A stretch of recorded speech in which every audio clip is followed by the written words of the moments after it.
In the countryside of northern France, along muddy roads after days of heavy rain, an American Army truck, a GMC CCKW, lay abandoned by the roadside. The canvas cover had been shredded by shrapnel. The engine was still warm. It had belonged to a supply convoy recently attacked by German aircraft.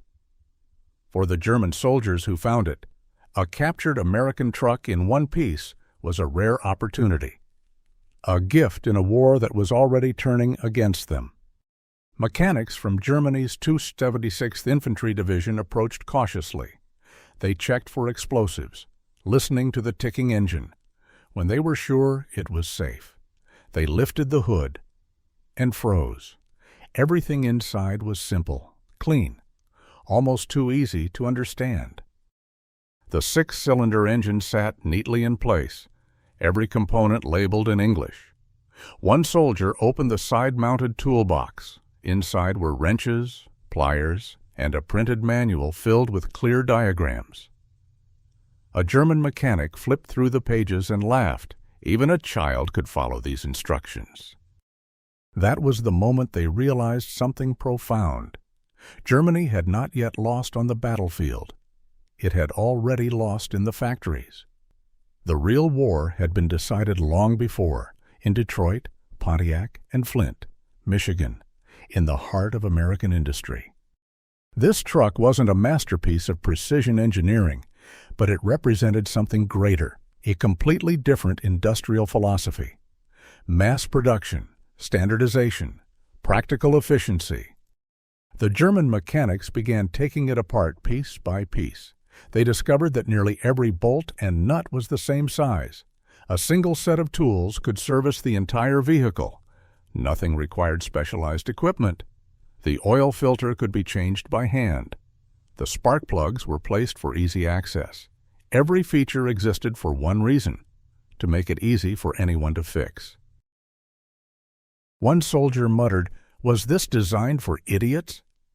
His officer shook his head. "No, it's designed for an army of millions, where most men aren't mechanics. And that," he said, "is genius." They were right. The GMC wasn't designed for perfection. It was designed for an army of ordinary men, farm boys from Iowa, steel workers from Pennsylvania, young men who had never touched an engine before enlistment.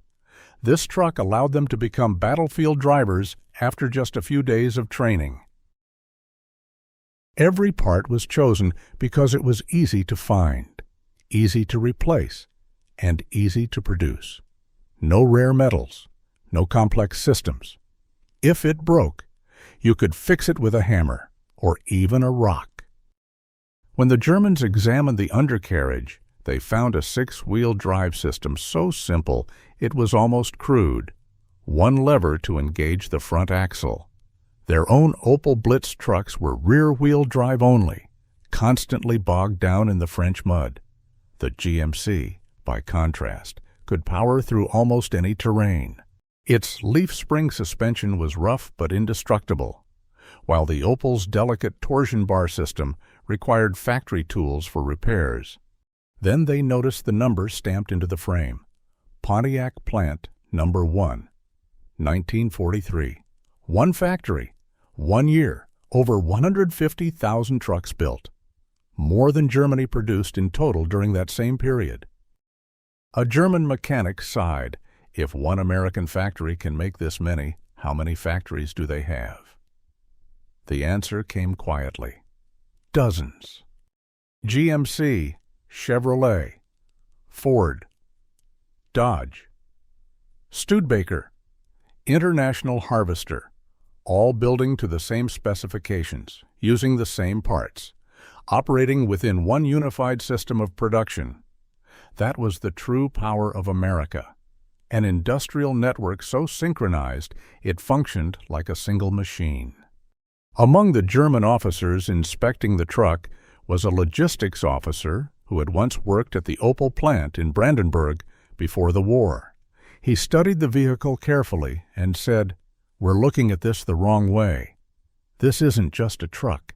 It's an entire manufacturing philosophy. and we can't compete with it." He pointed to the rough but simple pressed steel panels, the wooden cargo bed built from standard lumber, the canvas roof made from common fabric. Nothing was exotic. Everything could be built anywhere, by anyone.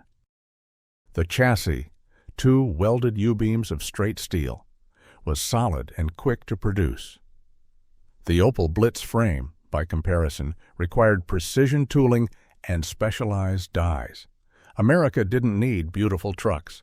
They needed hundreds of thousands that simply worked. Then came the numbers. While Germany produced fewer than 30,000 Opel Blitz trucks each year, the United States built over 500,000 GMC CCKWs in just 4 years. That was 5 times the total truck output of Germany, Italy, and Japan combined. This was the real weapon of war, not bombs or tanks, but logistics, fuel, tires, roads, replacement parts, a mechanical bloodstream that never stopped flowing. As the Germans retreated from France, they witnessed something unforgettable.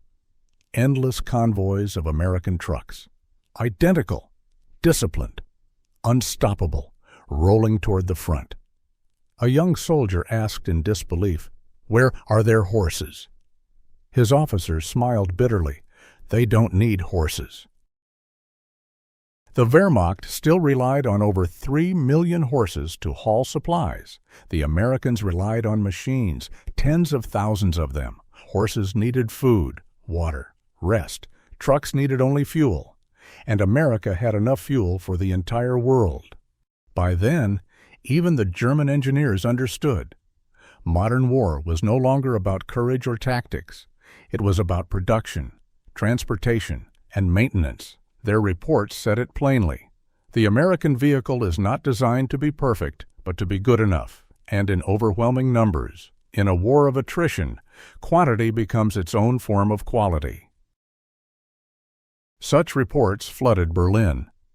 German intelligence compiled data on American production, and the numbers were staggering.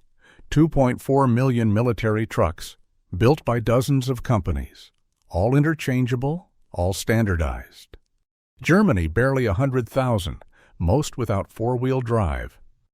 When Hitler launched his final gamble, the Ardennes offensive, it wasn't Allied resistance that doomed it first, but German logistics. Fuel shortages left tanks stranded.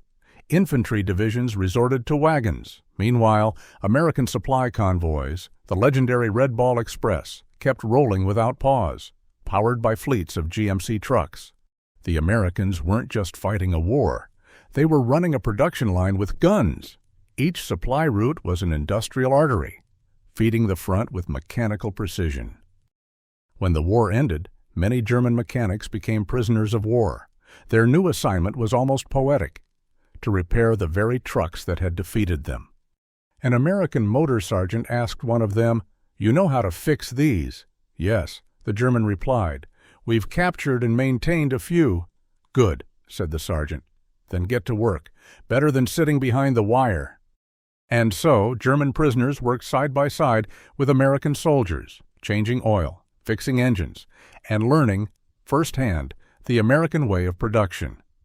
One German engineer admitted, "Our Opel engines need factory conditions for an overhaul. Yours can be rebuilt by 2 men in 8 hours." The American grinned. "That's the difference between peace and war. You built for peacetime. We built for war." When the Germans returned home, they carried with them more than memories. They carried a lesson.